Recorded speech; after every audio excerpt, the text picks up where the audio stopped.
Bueno, bueno, ni modo. Sí, sí, créanme, sí, sí la puse a grabar, ¿eh? La puse a grabar, pero entonces le piqué mal. Y al final ya no se grabó. Perdón. Bueno, entonces de aquí, qué, qué obtenemos? Uno menos el coseno, ¿eh? ¿A qué es igual? A 2 seno cuadrado. De alfa. ¿Mm?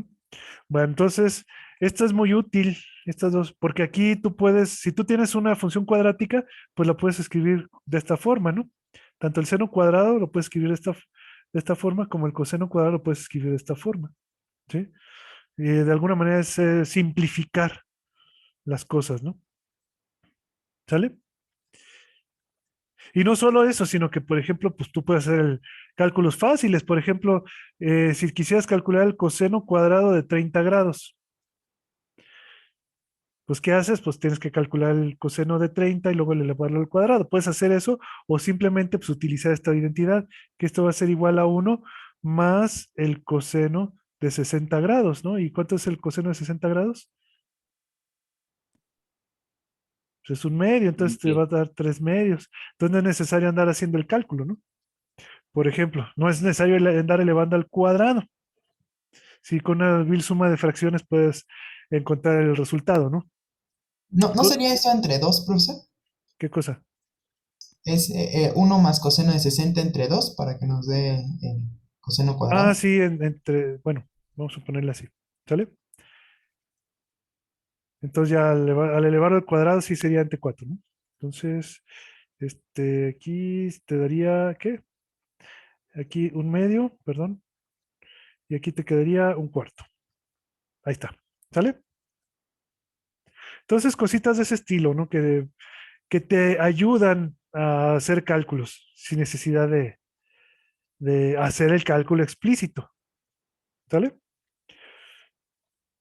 Bueno, además que, pues tú, por ejemplo, si alguna vez te preguntan, a ver, hazme la integral del seno cuadrado de alfa.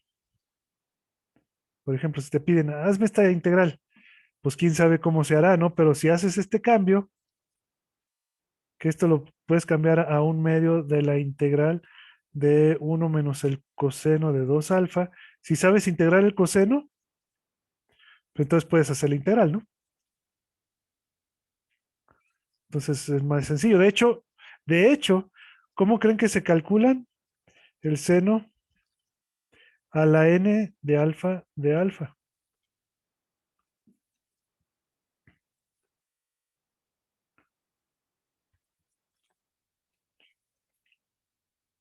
Pues básicamente es estar jugando con estas cosas, ¿no?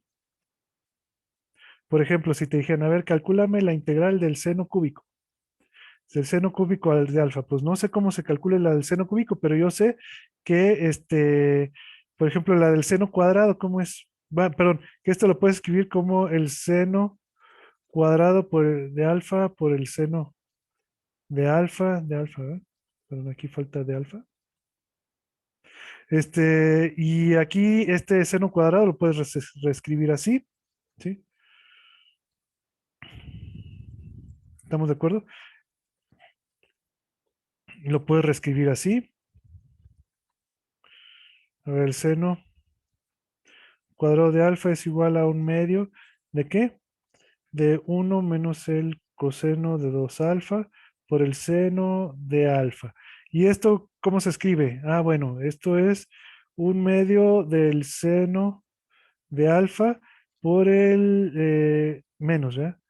Menos un medio del coseno de 2 alfa por el seno de alfa. Y ahora, ¿y aquí qué hacemos?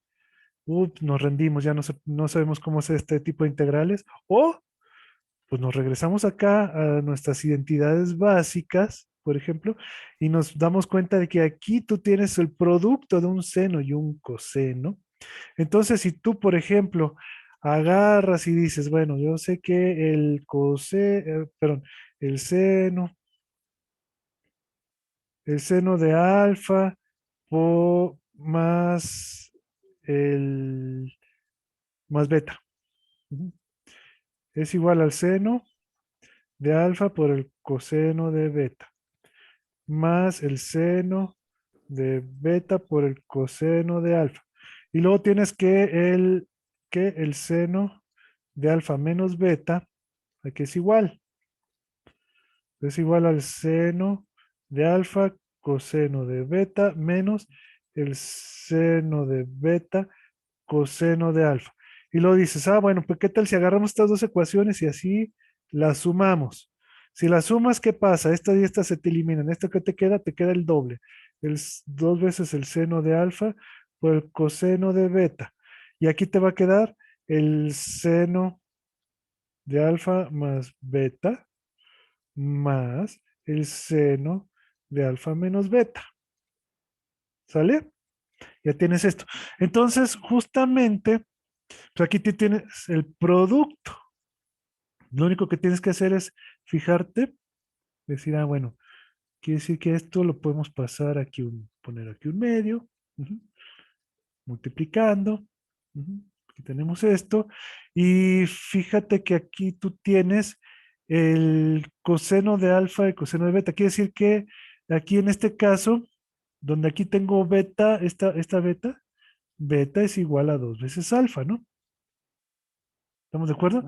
Y entonces, pues ya puedes decir que cuando tienes el producto del seno de alfa y el coseno de 2 veces alfa, pues esto va a ser igual a un medio de la suma, ¿no? Que sería el seno de 3 veces alfa. Y aquí, ¿qué te va a quedar? Menos, ¿no? Menos el seno de alfa. ¿Estamos de acuerdo? O sea, aquí tendrías alfa menos 2 alfa, o sea, te daría el seno de menos alfa. ¿Estamos de acuerdo? Pero el seno de menos alfa es igual a menos el seno de alfa, por las propiedades de paridad que tienen las funciones trigonométricas. ¿Mm? Y entonces, pues ya quiere decir que aquí tendríamos que poner esto de aquí. Y por lo tanto, ¿cómo te queda esta identidad de acá? El seno, perdón, este es el seno cúbico, ¿eh? Perdón. El seno cúbico de alfa, aquel, ¿cómo lo escribe siempre? Esto es un medio, entonces tendrías un medio y aquí le quitas un cuarto, o sea, sería,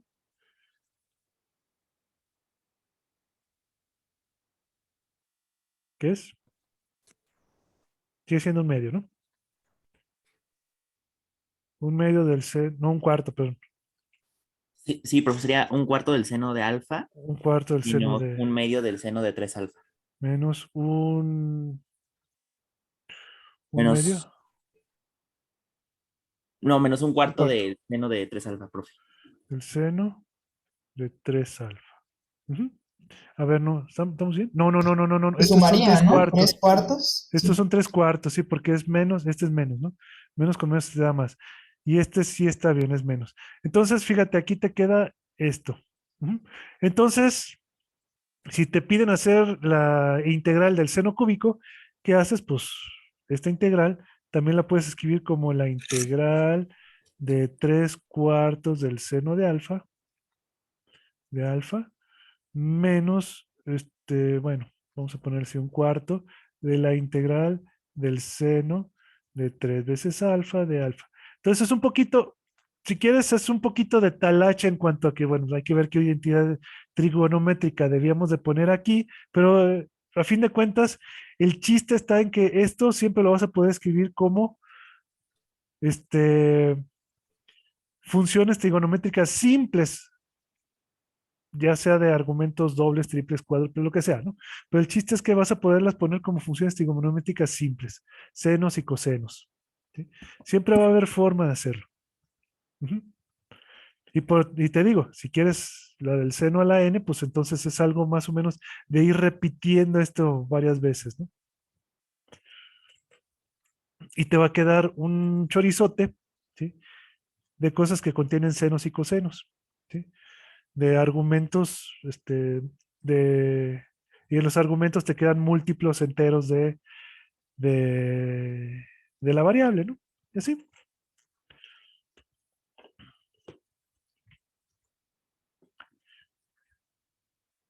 así se hace esto, ¿no?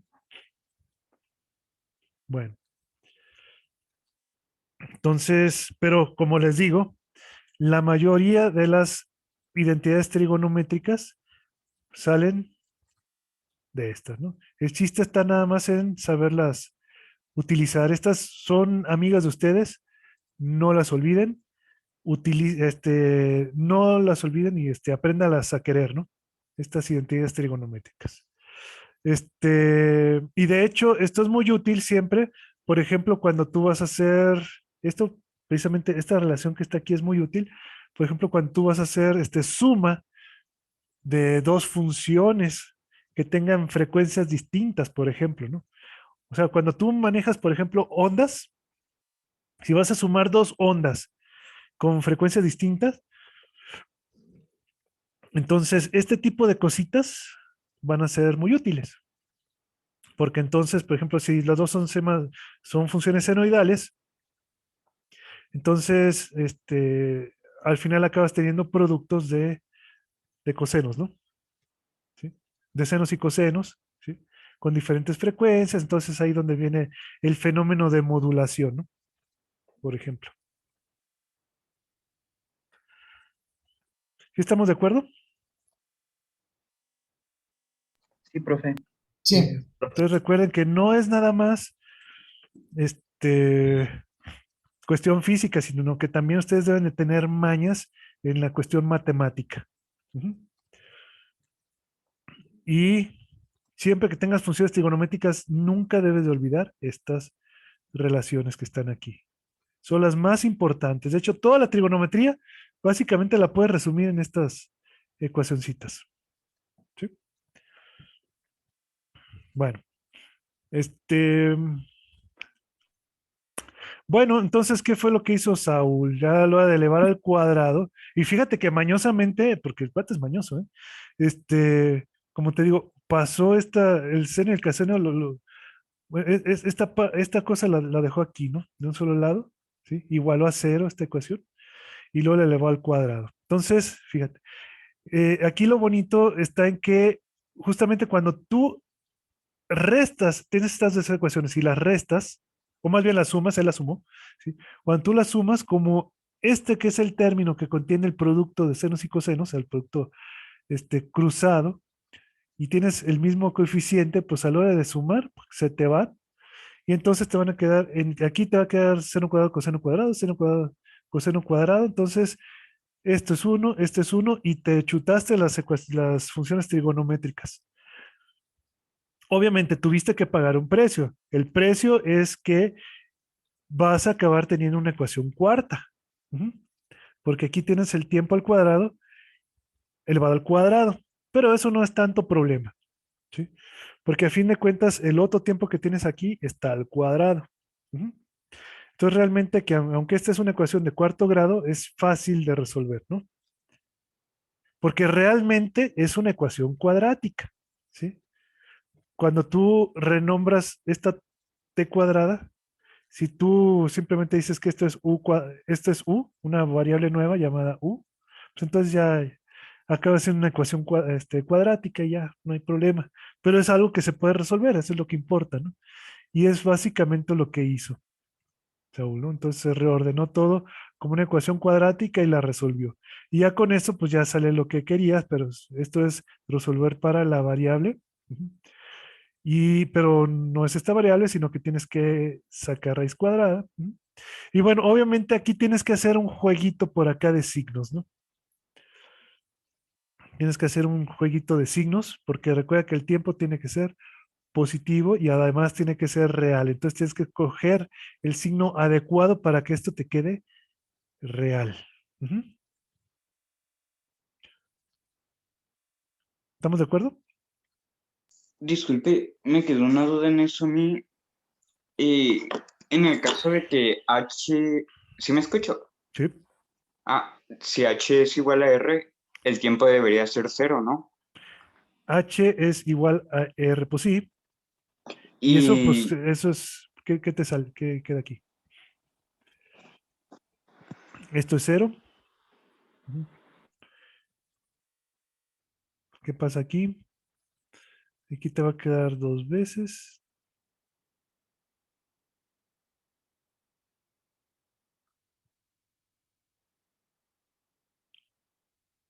O sea, la raíz de adentro de la otra raíz no tendría que ser negativa para que se cumpla ese caso.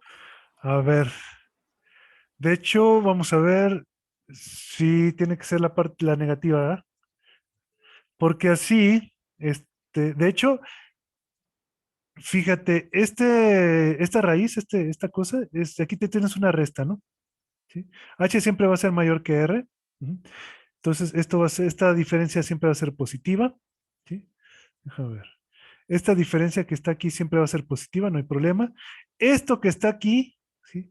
Esto que está aquí siempre va a ser menor que esto, así que esto está garantizado que es real, ¿sí? Pero como aquí tienes esto y esto es igual, entonces la raíz cuadrada que está aquí siempre va a ser menor que esto, ¿no? Correcto. De hecho, cualquiera de los dos signos es válido para el resultado, ¿no? ¿Sí? Cualquiera de los dos signos te va a dar un resultado real, pero ¿cuál es el bueno? Y precisamente tú acabas de dar el argumento correcto, ¿no? El argumento correcto es que, o sea, tú puedes resolver para el signo positivo y para el signo negativo, ¿sí? Pero el argumento correcto es que la solución va a ser para el signo positivo. El signo negativo, perdón. ¿A qué va a corresponder el signo positivo?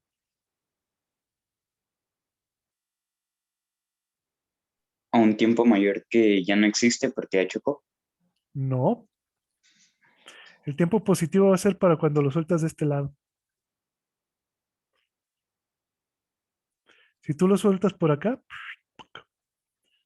bueno, de hecho, lo sueltas por acá y puede darse el caso que haga esto. ¿Estamos de acuerdo? Tendrás que soltarlo en algún punto de por aquí para que haga este movimiento. ¿Estamos de acuerdo?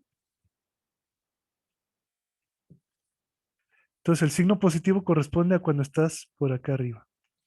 El signo negativo corresponde a cuando estás aquí abajo. No sé si me explico.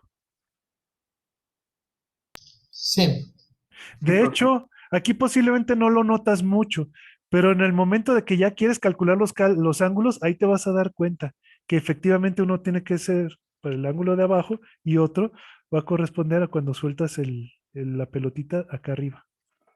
Ujú. Las dos son soluciones correctas. Ujú. De hecho, de hecho, creo que en el texto incluso no te hace ninguna restricción de que si tiene que estar. O sea, lo único que te dice es que se suelta y cae aquí, ¿no?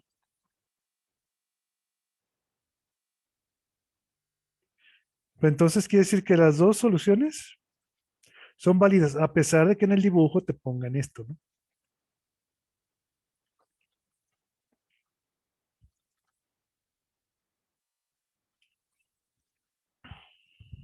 Bueno, entonces, como les digo, los dos casos son válidos. Positivo y negativo son válidos los dos. Solo que al menos para el caso del dibujo, el de signo negativo sí te sirve. Ese es el bueno. Pero para el caso este, este otro caso es el de signo, perdón, el de signo negativo es el bueno para cuando estamos abajo y el de signo más es para cuando estamos aquí arriba. Ujú. Bueno, correcto.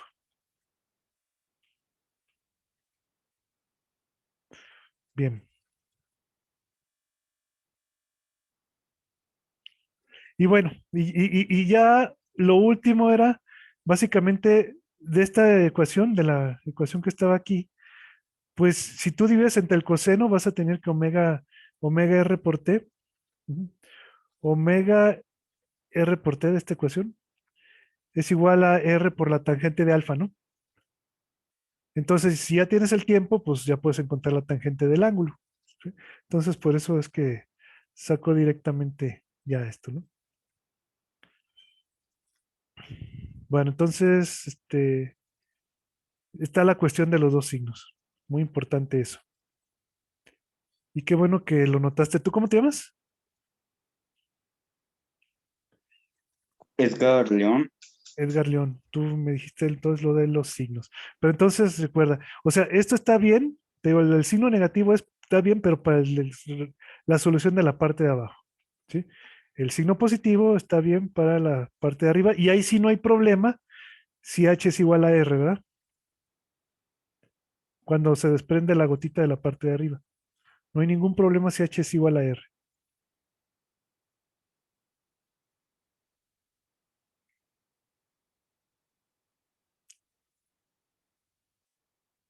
Bueno, muy bien. ¿Preguntas?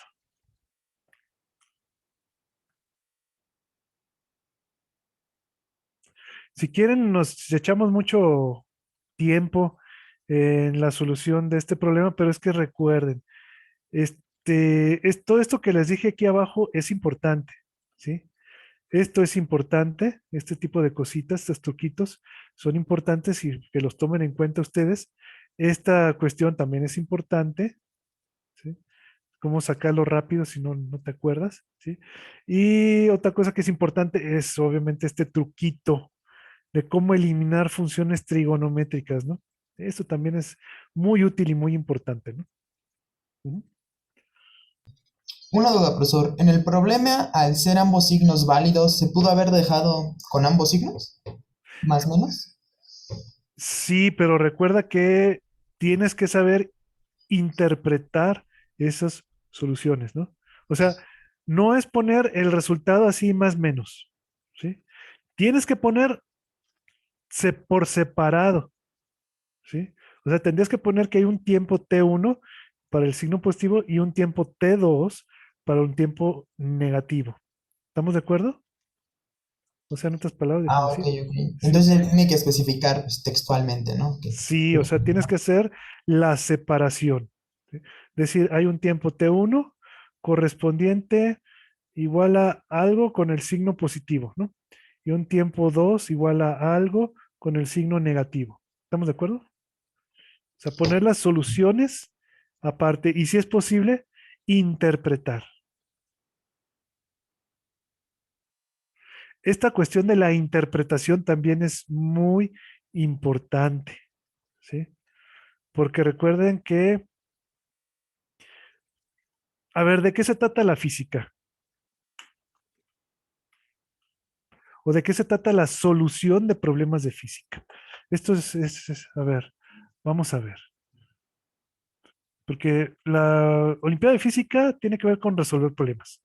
Pero, ¿de qué se trata esto del el proceso de solución de problemas?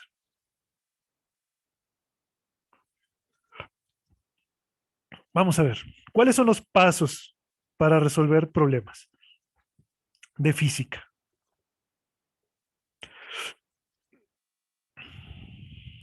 Pues primero hay que leer bien el problema, ¿no? Bueno, Así. obviamente hay que entender el problema y para eso hay que leerlo bien. Entonces, primer paso, el paso cero, si quieres. Paso cero es entender el problema, ¿no?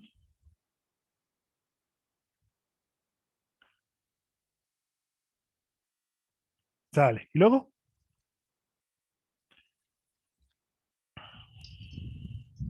Pues realizar un diagrama si es posible y proponer un diagrama, punto de referencia. diagrama, dibujo, esquema.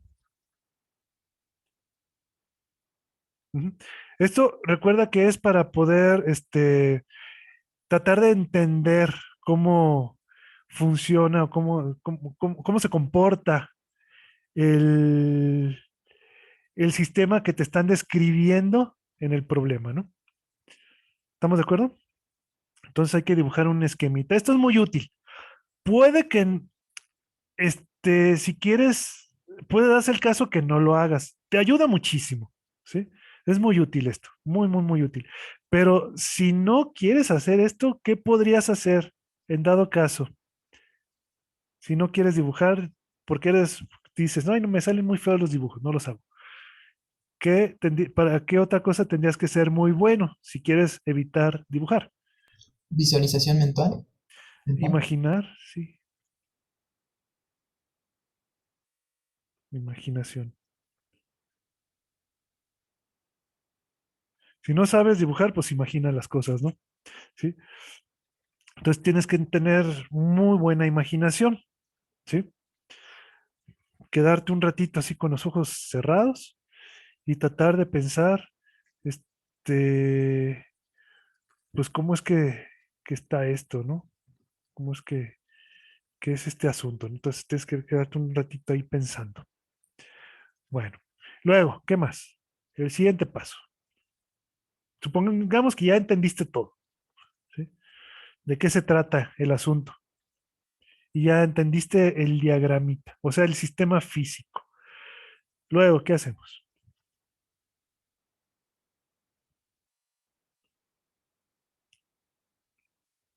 Siguiente paso.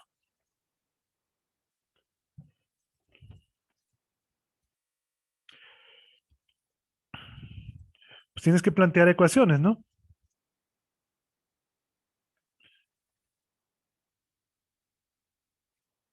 ¿De dónde salen esas ecuaciones? Que describan al sistema. Ajá, ¿de dónde salen esas ecuaciones?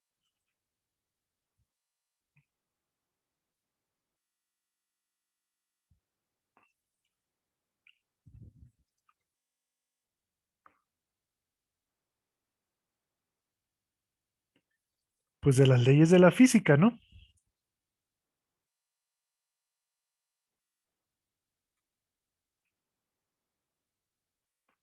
Por eso es que tienes que conocer bien las leyes de la física, los conceptos básicos, porque de ahí precisamente es que salen las ecuaciones, ¿no? ¿Estamos de acuerdo? Entonces ya tienes tus ecuaciones. ¿Qué más haces? Paso Podemos 3.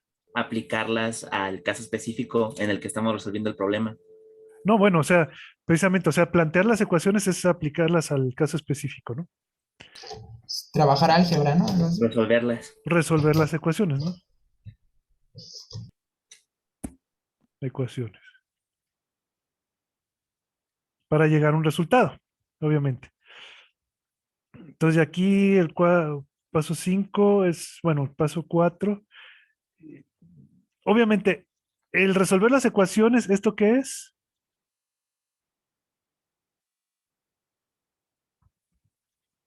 Pues es matemáticas, ¿no? Despejar variables. Ah, Todas las matemáticas aquí las tienes que aplicar en la resolución de las ecuaciones. ¿Sí? Bien.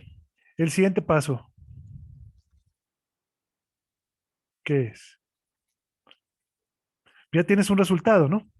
interpretarlo. Ujú. Entonces, muy importante, o sea, ¿qué haces con ese resultado? Ujú. Se puede dar el caso que, bueno, puedas obtener un número, ¿no? Números y ya se acabó el problema. ¿Estamos de acuerdo en obtener un numerito? Pero cuando no tienes numeritos, entonces tienes que saber interpretar el resultado. Obviamente, este paso es un paso muy importante, la interpretación, porque aquí, ¿qué es lo que estás haciendo? Estás nuevamente empleando la física para poder, ya sea, por ejemplo, este, hacer alguna predicción, ¿sí? Hacer alguna descripción de cómo se va a comportar tu sistema, ¿sí? O descartar resultados. Incluso la misma interpretación te va a decir si el resultado está bien o está mal. O sea, tienes que validar. Con esto también tú puedes validar el resultado, ¿no? ¿Sí?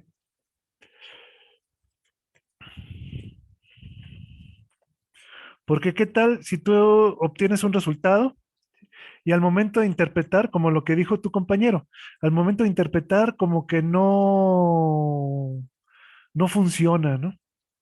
Lo que tú, lo que tú, o no sale lo que tú esperabas, ¿no? ¿sí? O ahí te puedes dar cuenta incluso que lo que hiciste está mal, ¿sí? Al tratar de interpretar, de tratar de estudiar casos particulares, ¿sí? Te puedes dar cuenta de que, ay, como que no, paso, tú puedes decir, bueno, es que un caso particular del problema que estoy resolviendo se parece mucho, es igualito a un problema más sencillo que yo había resuelto. Entonces, por ejemplo, si esa solución más general no se reduce al caso particular sencillo que tú ya conocías, entonces, ¿qué quiere decir? ¿Está mal? Que está mal. Entonces, quiere decir que te equivocaste y te tienes que regresar. O sea, aquí en la validación, pues se puede dar el caso que te tengas que regresar al paso 3 y volver a resolver las ecuaciones, o incluso te puedas regresar al paso 2 y ver si el problema no está en el planteamiento. No tanto en la solución, sino en el planteamiento, ¿no? Entonces, la parte de la interpretación es muy importante, ¿sí? Y aquí, recuerda, todo esto de la interpretación requiere nuevamente de física. ¿Estamos de acuerdo? Bien, hay un problema muy sencillo que, bueno, yo les pongo luego, ¿sí? Esta vez no se los puse porque, pues, creo que se los dejé por acá de tarea, pero de todos modos se los menciono nuevamente por cualquier cosa. O sea, es un problema sencillo en el cual tú tienes algo así, ¿no? Una gráfica que puede ser de velocidad contra tiempo, o de, no sé, de fuerza contra tiempo, lo que sea. Alguna cantidad contra tiempo, ujú, dependiente del tiempo. Entonces tú, por ejemplo, podríamos decir, aquí está, esta línea es el tiempo, esta es la velocidad,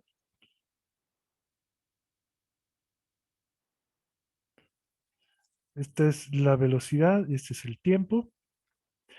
Resulta que aquí te dicen que la velocidad máxima que alcanza la partícula es v0 y sí, esta es la velocidad máxima, v0, mientras que el tiempo total del recorrido es t0.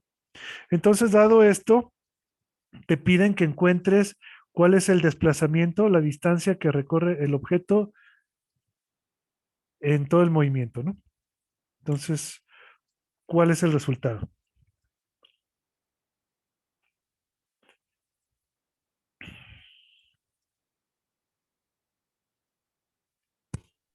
Es un Igual, ¿no? semicírculo, profe. Es un semicírculo, ¿sí? La saqué con el compás.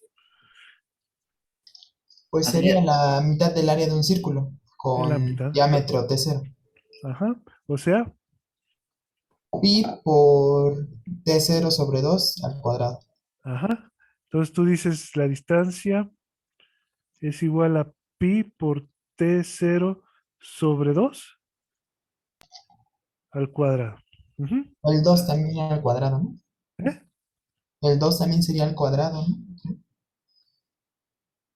Entonces, sobre 4, Sí, sobre 4. sobre 4, ¿seguro? Profe, Sobre bueno, 8 sería, porque es la mitad. Sobre 8, ¿no? Ahí está. profe, podríamos mejor ponerlo en lugar de ponerlo así, podríamos ponerlo como pi por b sub 0 por t sub 0 entre 2 para que así sea dimensionalmente correcto en lugar de tener solo tiempo cuadrado. Ah, fíjate bien. Aquí hay una cuestión. Que, por ejemplo, está el caso que me acaban de decir, esto, y esta es su solución. Pero también hay quien puede decir, ah, no, el radio es B0, ¿no? Y pueden decir, la distancia es igual a B0, ¿qué? No, es pi por B0 cuadrado entre 2. Y esto, fíjate que estas dos soluciones son matemáticamente correctas. Matemáticamente, las dos soluciones son correctas. ¿Por qué? Pues porque tú estás empleando el radio para calcular, calculas el radio que es la mitad del tiempo, ¿no? Para esta estás utilizando el radio que es esta velocidad, pero sin embargo, ninguna de las dos es físicamente correcta. A pesar de que son matemáticamente correctas, ninguna de las dos es físicamente correcta. ¿Por qué? Ya lo acaba de decir Carlos, ¿no? Porque ninguna de las dos es dimensionalmente correcta. Ujú. ¿Cuál es la solución adecuada o correcta? Sería pi por v sub 0 por tiempo sub 0 entre 4. Sobre 4. ¿Por qué? Porque tú sabes que R es igual a B0, que R es igual a T0 sobre 2. Y lo que tú tienes que hacer es calcular esto con pi por el radio al cuadrado. Y el radio al cuadrado, pues también puede ser el producto de estas dos cosas. Por T0 sobre 2, ¿no? El radio al cuadrado es R por R. R es esto, R es esto. Ajá. Y ahí está. Esta es tu solución. La pones aquí en el resultado. Y esta resulta que es la solución físicamente correcta. Estas dos, nuevamente, aunque son matemáticamente correctas, ninguna de las dos es físicamente correcta. La buena es esta. ¿Por qué? Porque al analizar las unidades del resultado, esta es la que te va a dar unidades de distancia aquí. En cambio, aquí tú tienes unidades de tiempo al cuadrado, aquí tú tienes unidades de velocidad al cuadrado, entonces ninguna de las dos, como te digo, es dimensionalmente correcta. ¿Por qué? Ah, porque estamos analizando el resultado, estamos interpretando el resultado, estamos viendo, estamos validando el resultado y para eso tenemos que emplear la física, ¿sí? Que no nada más incluye, o sea, la validación del resultado no nada más incluye la interpretación del resultado, sino que también incluye hacer análisis dimensional.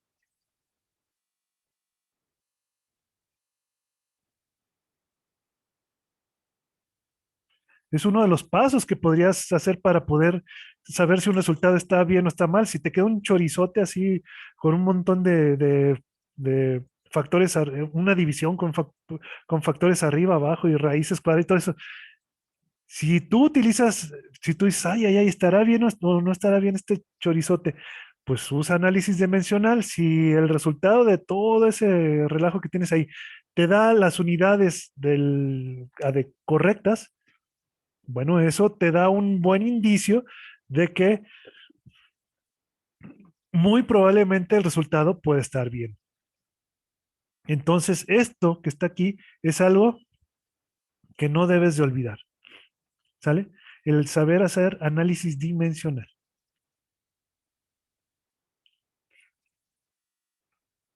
Recuerda que el análisis dimensional no solamente tiene que ver con la deducción de ecuaciones que te puedan servir para, no sé, para plantear un modelo físico, lo que sea, ¿no? No solo para eso, sino que también te sirve para validar resultados. Ujú. Entonces, estas cositas no debes de olvidarlas. Fíjate, todo lo que es entender el problema, todo es lo que es plantear el diagrama y usar la imaginación, plantear las ecuaciones, todo esto que está aquí, básicamente es aplicar la física, ¿sí? Esta parte de acá es aplicar las matemáticas, ¿sí? El resultado, ¿sí? Bueno, pues también parte puede ser interpretación puede que tenga que ver con física, pero también podrías, tienes que tener alguna habilidad matemática también para esto, ¿no? Porque a veces las funciones, pues hay que saber cómo se comportan. Y eso es matemáticas, ¿no? Entender matemáticas, ¿no? Entonces, es una mezcla realmente ahí al final entre física y matemáticas. ¿Sí? Pero es muy importante el saber reinterpretar un resultado. ¿Mm? Y todo esto es básicamente lo que nosotros hacemos al resolver un problema de física. Desgraciadamente, a veces nada más nos concentramos en resolver las ecuaciones, obtenemos un resultado y ya decimos esto es, ¿no? Pero muchas veces no vamos más allá, ¿no? De hecho, en el momento que tú no te quedas nada más con el resultado y te pones a interpretar el mismo resultado, este proceso que está aquí muchas veces tiene que ver con algo que se le conoce como investigación.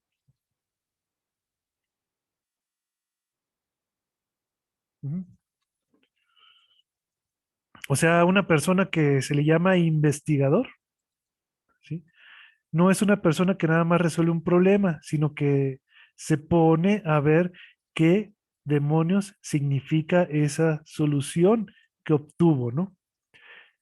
Y todo eso es un proceso de investigación, ¿no? Entonces, los científicos, los físicos, los investigadores en el área de física, se dedican mucho precisamente a esta parte de aquí. Ujú. A la interpretación de los resultados, no nada más a resolver, ¿sí? Entonces, fíjate, lo que te puede llevar de alguien muy hábil en resolver problemas a ser un investigador es continuar el trabajo una vez que has resuelto el problema original, ¿sí?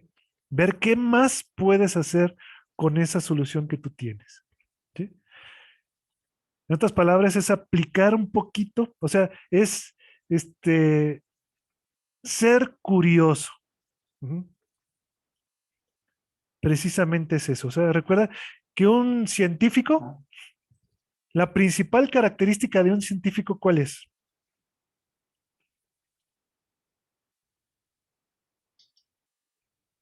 ¿Quiere responder preguntas? Quizá. Bueno, sí, o sea, es plantearse, primero, saberse plantear las preguntas, ¿no? Pero, o sea, ¿de dónde surgen esas preguntas? De su curiosidad, de su necesidad Inter- de saber. De la curiosidad, ¿sí? Un científico es una persona curiosa. De entrada es una persona curiosa, ¿sí? Que quiere, a ver, ay, aquí qué onda, si le muevo aquí a esta cosita acá, eso es generar ciencia, ¿sí? Cuando ya empiezas a ser curioso, no nada más que seas hábil para resolver problemas, sino para que sea, al ser curioso, para ver qué haces, para qué te sirve ese resultado, ¿no? Entonces, eso es, como te digo, es la característica principal que tiene que tener un científico, ¿no? No nada más, te digo, ser hábil para resolver problemas. ¿Mm? Si alguien, por ejemplo, tiene un título de doctorado, pero no es curioso, no le interesa andar buscando, nunca va a ser científico. ¿Sí? O sea, el título no te, no te da el,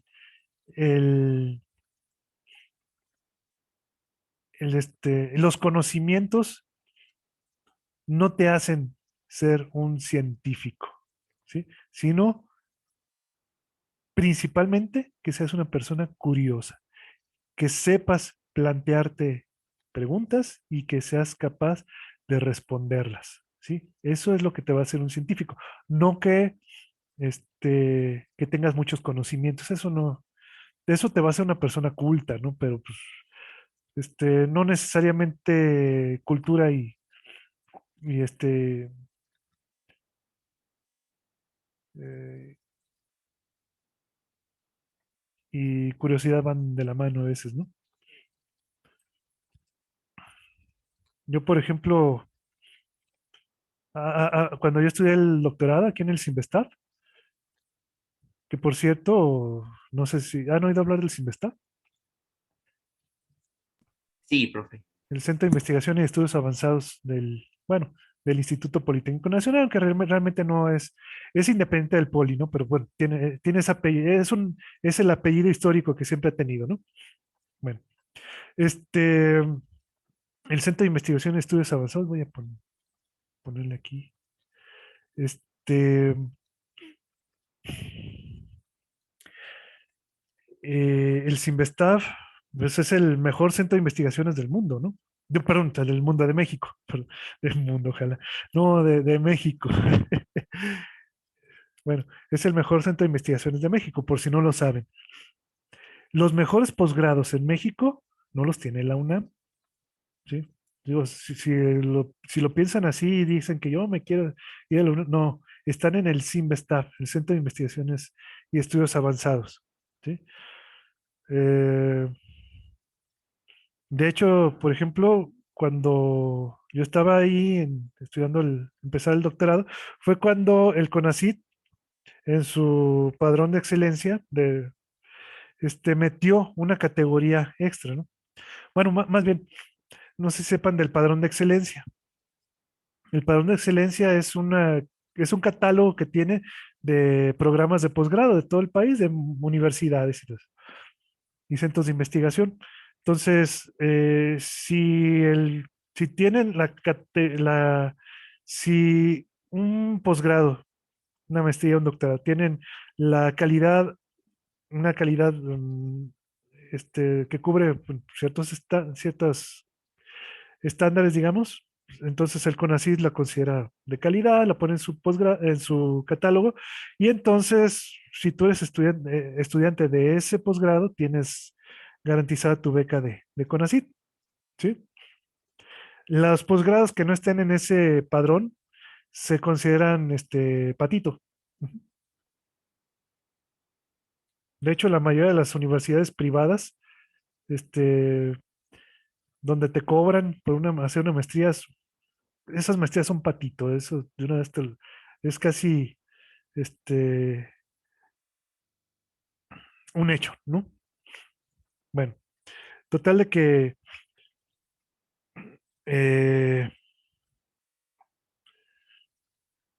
bueno, hace como 20 años, cerca ya de 20 años, el CONACYT se inventó una nueva categoría, que fue la de posgrados de nivel internacional, de competencia internacional. ¿Sí? O sea, era todavía más para allá, o sea, eran posgrados que podían ser equiparados a otros de otros países, ¿no? Y el posgrado en física del CIMBESTAF, la maestría y el doctorado, fue el primero del país, el primer programa del país que ganó esa categoría. Fue el posgrado en física del CIMBESTAF. Creo que de la UNAM, el único que pudo tener eso fue el posgrado en filosofía y letras, ¿sí? Y no me acuerdo qué otro. Fueron tres nada más. Yo me acuerdo, fueron tres posgrados nada más los que pudieron alcanzar esa categoría. Pero en el área de ciencias físicas de todo el país fue el de Simvestar. Y ya empezaron a mejorar algunos posgrados. Luego siguió de ahí, creo que Puebla, fue el siguiente que logró la categoría. Este, no me acuerdo qué otro. Y ya después de mucho tiempo, el de la UNAM, los de la UNAM. Pero tardaron años, como 10 años o 15 casi, en poder llegar a ese nivel. Nomás se los digo para que lo sepan por si tenían la idea de que todo lo de la UNAM era una maravilla, no, es más publicidad que otra cosa, ¿sí? Veo una manita levantada de Ángel GL.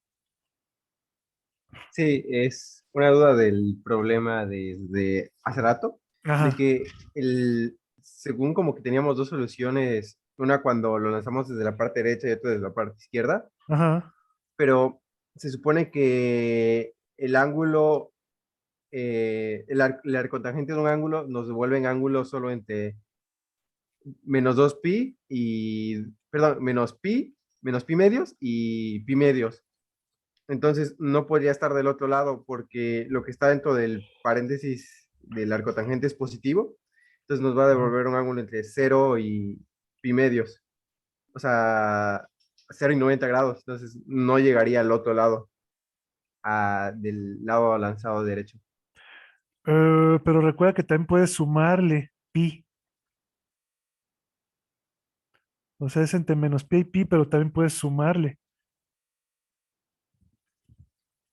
O sea, es que no termina realmente, o sea, el argumento de que tú pones una tangente, el tangente de alfa, no queda nada más. O sea, realmente te puede dar valores para cualquier ángulo que esté entre menos infinito e infinito, ¿eh?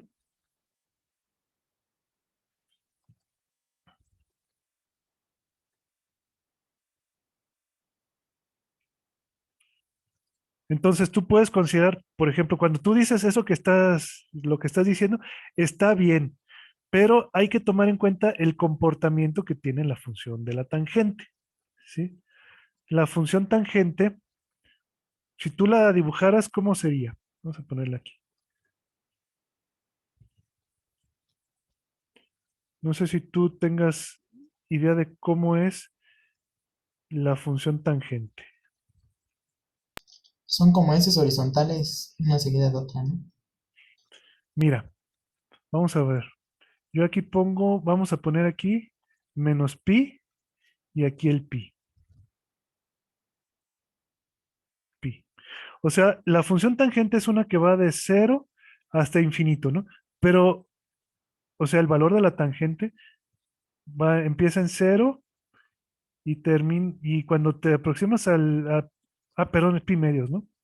Pi medios y menos pi medios. Perdón, es así. De menos, de menos pi medios a pi medios. Entonces es de cero. En pi medios esto crece, crece, crece, crece, crece, crece, y tiende a infinito en pi medios. ¿Estamos de acuerdo? Pero para valores negativos, ¿qué vas a tener? Pues vas a tener lo opuesto, ¿no? ¿Sale?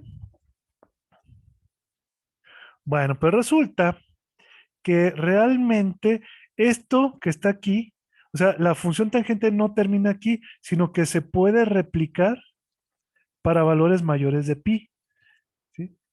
De pi medios hasta aquí, por ejemplo, pi medios que sigue aquí,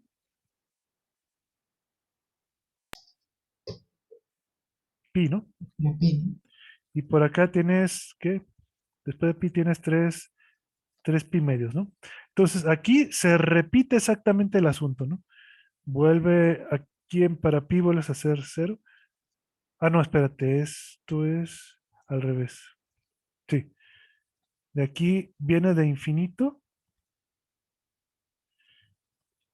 y luego decrece y luego aquí vuelve a bajar. Sí, ¿no? Creo que sí.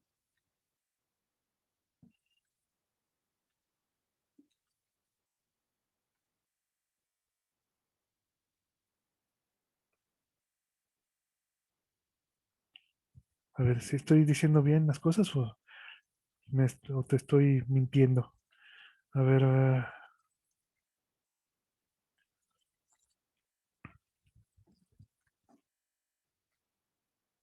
Según Me yo, empieza parece desde que abajo, desde o sea, sí, desde abajo. la menos que está infinito. de pi medios a 3 pi medios me parece que está al revés. Al revés, ¿verdad? Sí. Ah, sí, sí, tienes toda la razón. Ujú. Está bien, me estoy equivocando. Sí. Entonces no es así. No es así.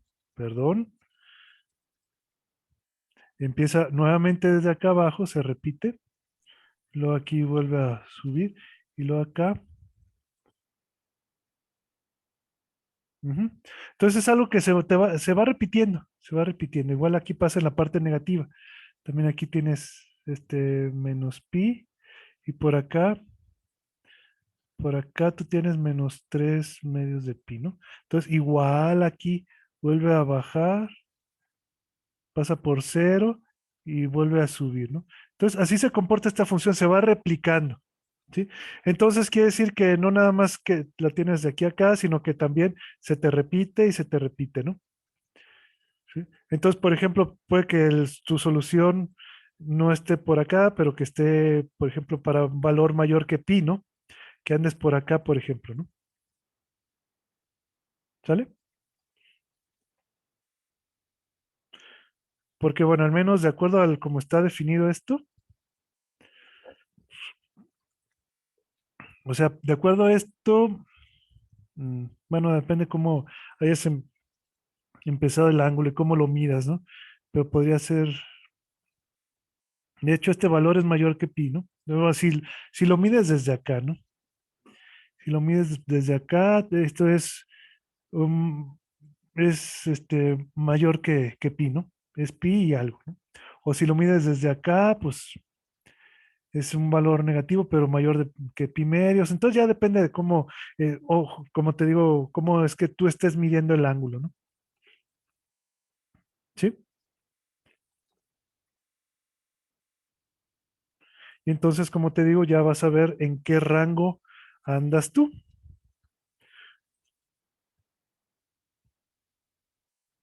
¿Sale? Ok, gracias, gracias. La otra duda era de que al principio ya habíamos considerado que la velocidad en Y iba hacia abajo, por lo tanto era positiva, pero estaba intentando hacerlo como el caso para arriba, desde si lo lanzamos para arriba, entonces tendría otro signo la ecuación y no podríamos cancelar esa parte al momento de elevarlo hacia cuadrado por el término medio. O Ujú, sea, si en la segunda ecuación ponemos menos WR seno de alfa por el tiempo más un medio de GT cuadrada igual a H menos R coseno de alfa. ujú. Y ya no se cancela al ser las sumas de los cuadrados. ¿Estos? Bueno, ahí sí ya tendrías que ver los casos ya más específicos, ¿no? Sí, Pero te en digo, ese caso no solamente la componente vertical de la velocidad sería negativa, sino también la horizontal, porque pues ahora sería como que de derecha a izquierda, ¿no? Y ahora sí volvería a para ser acá, positiva, ¿no? tú dices para acá. Ajá, así consideramos que la derecha, por así decirlo, era positivo. Ujú. Bueno, pero ahí recuerda que, bueno, sí, sí, pero bueno, de todos modos se tiene que cumplir el caso en que la restricción de que caiga justamente abajo del eje, ¿no? Ajá, pero como menciona nuestro compañero, en el otro caso, tanto la vertical como la horizontal también serían negativas, porque pues en ese caso a la izquierda Ah, es negativo. sí, pero bueno, obviamente aquí tendrías un valor inicial de la X. Bueno, sí, ya dependería de cómo plantearas el problema o cómo puedes hacer que esto se estuviera planteado de una manera más general si tú quieres, ¿no? Ok, profe. Sí, pero te digo, al menos para este caso, con esto es suficiente. Obviamente, nuevamente te digo, ya tendrías que imbuirte más en la solución, ¿no? Y empezar a investigar y ver qué onda ya si tú te quieres meter por acá, ¿sale? Pero eso ya se los dejo a ustedes de tarea, ¿no?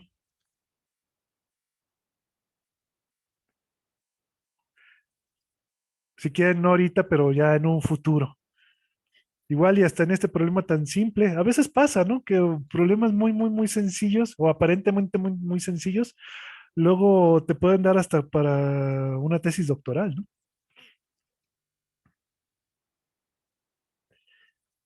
Que sale algo algo que alguien nunca antes había considerado, ¿no? Pues quién sabe.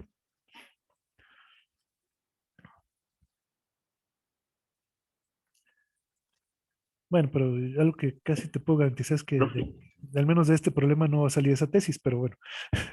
profe, Eu, bueno, en este aspecto, lo que yo hice, nada más que se me pasó mandárselo, mm, fue que bueno, podemos caracterizar todo esto en una ecuación cúbica, pero en lugar de mm. usar tangentes, a mí me quedó con cosenos. O sea, me quedó, Ah, sí. Eso sí lo hicieron algunos de ustedes, sí. Trataron de resolver el problema utilizando cosenos. Ahí, ahí lo que tenían que hacer es ver que esa solución que ustedes encuentran con cosenos sea equivalente a esta que ustedes obtienen con la tangente. sí, profe, me parece que sí es equivalente y le quería comentar que con cosenos, la función arcocoseno Ujú, va de 0 a pi, bueno, de menos pi a pi. Y ajá, con eso ya no habría tanto problema de lo que estamos diciendo, porque ya podríamos incluirla el otro segmento bueno, del rotor. ujú. Pues te digo, es lo que hay que ver. ¿sí? Es lo que hay que ver. O sea, ahí nada más hay que recordar que, por ejemplo, la secante cuadrada, esto lo vimos la vez pasada, ¿no? De un ángulo es igual a la tangente cuadrada del ángulo más uno, ¿no? Pero esta secante es uno sobre lo coseno, ¿no? Cuadrado del ángulo igual a la tangente cuadrada del ángulo más uno. Entonces, si esto lo volteas, tendrías que el coseno cuadrado del ángulo es igual a uno sobre uno más la tangente cuadrada del ángulo, ¿sí? Y si le sacas raíz cuadrada, pues entonces tendrías que el coseno cuadrado del ángulo sea igual a uno sobre uno más la tangente cuadrada del ángulo, y aquí pones una raíz cuadrada. Entonces, esta es la forma en la que vas a tú verificar, perdón, ¿qué estoy haciendo? Ya sacado raíz cuadrada, ¿no? Esta es la forma en la que tú vas a verificar que el resultado que tú saques con el coseno sea equivalente al resultado que tú sacas con la tangente, ¿sí? Sí, profe. Obviamente, eso requiere un poquito de talacha, ¿no? Porque pues de por sí este resultado con la tangente es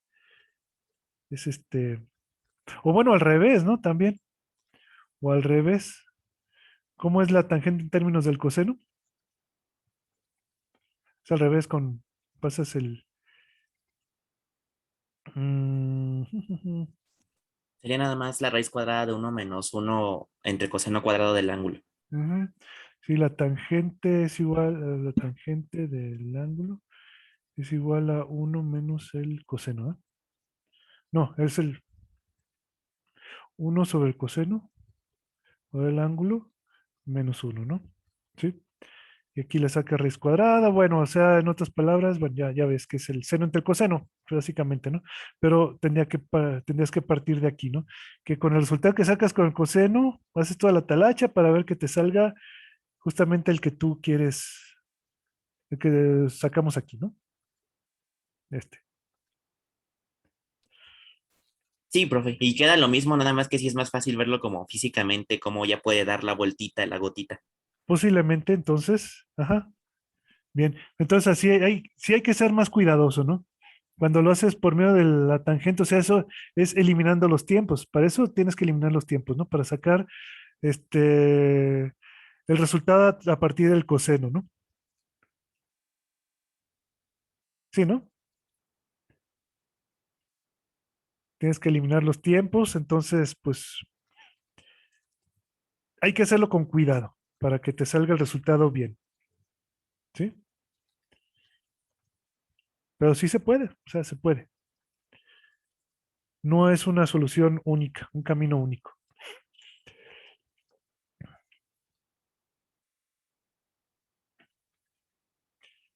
Aunque en ese caso, ahí cuando encuentras el resultado por el coseno, no sé ya el tiempo cómo te queda. O sea, la solución, el encontrar el tiempo, qué tan complicado queda. El tiempo, de hecho, profe, es algo fácil, pero lo complicado es ya resolverlo, la ecuación cúbica con el coseno, Ujú, porque yo, bueno, yo personalmente lo que tuve que hacer es bueno, usar esta fórmula general para cúbicas, ujú, que dura 1 kilómetro. Entonces, ujú. esa fue, y ya, bueno, despejándola puede quedar lo mismo, Sí, pero el tiempo es hasta eso fácil, pues una vez sabiendo eso. correcto. Sí, sí, ese es el problema. Este, ese es el problema de las soluciones cúbicas, ¿no?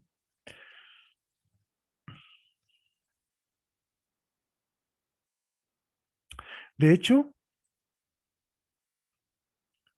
este, fíjese que, por ejemplo, una vez, bueno, esto ya se los digo rápido porque ya son las 9. Este, en la Olimpiada de Suiza, creo, había un problema en el cual pues, ustedes tenían que obtener una ecuación cúbica, ¿sí? Y tenían que tratar de resolver esa ecuación cúbica.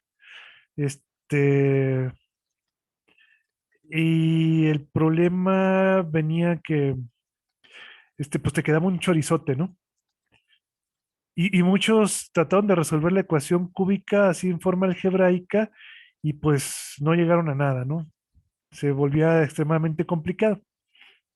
Pero la forma en la que lo proponía o sea, estaba propuesta la solución general, la solución oficial, perdón, era sustituir valores, porque te daban valores, ¿sí? Te daban los valores. Entonces, resultaba que si tú sustituías los valores, te quedaba una ecuación cúbica, pero creo que se simplificaba, no quedaba tan fea. Y era algo relativamente fácil de resolver, pero tenías que sustituir los valores, ¿sí? Para no estar trabajando con el chorizote. Entonces, yo les dije la vez pasada que eh, lo ideal era resolver todo algebraicamente, pero a veces, a veces, este, te puedes ahorrar mucho trabajo si ves que se te complica mucho la vida y te dan valores numéricos. A veces sí puede ser más fácil sustituir todos los valores y ver si te queda algo muchísimo más compacto, ¿no? Más fácil de manejar.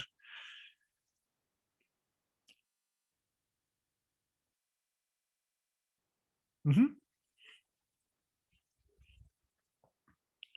Bueno, entonces, déjame parar de.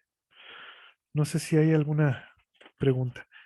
Nos la pasamos en un solo problema ahora todo, pero como les digo, hay veces que hay cosas que hay que mencionarles, ¿no?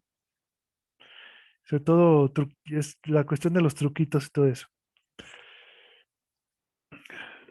Creo que no, pues el Didier lo tenemos perdido.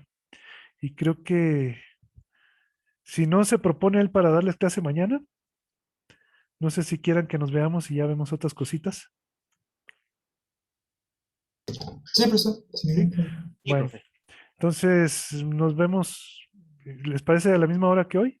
6:30, tiempo del Sí, está centro. bien. Bueno, entonces, perfecto. Entonces nos vemos mañana. ¿Sale? Ya váyanse a cenar. Está bien, gracias. Nos Seguramente ahorita vemos. ya su mamá los va a estar esperando, ¿no? Con el cinto en la mano. Gracias por la clase, maestro. Y yo sé que su mamá va a querer pegarme a mí, pero pues la ventaja de estar lejos es que no me toca. Ya les tocará a ustedes que les peguen, ¿no? Bueno, En tu nombre, sale. profe. Nos vemos. Cuídense mucho. Gracias, bye bye. Gracias, profe. Hasta luego. Adiós. Adiós, profe. Gracias, bye.